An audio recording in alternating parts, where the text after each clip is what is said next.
Combining like terms is simply putting together terms that have something in common. So for example, whole numbers or x's or x squareds, etc. like that. So for this first example, we're going to look for the similar terms. And we can see right here we have a 3x and an x that are similar or like terms. So 3x plus 1x is 4x, and then our 5 just hangs out. So it's just going to be 4x plus 5. In this example, we have 10y minus 7x. We have a y here and an x here. Those cannot be combined. So we're going to leave that as it is. The final answer is just 10y minus 7x. Our final example here, we have 4 terms. We have 2 whole number terms that can be combined, and then 2 x terms that can be combined.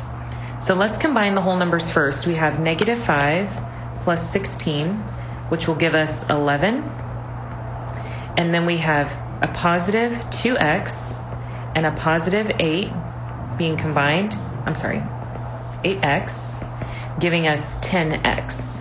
So our final answer will be 11 plus 10x, or 10x plus 11, either one.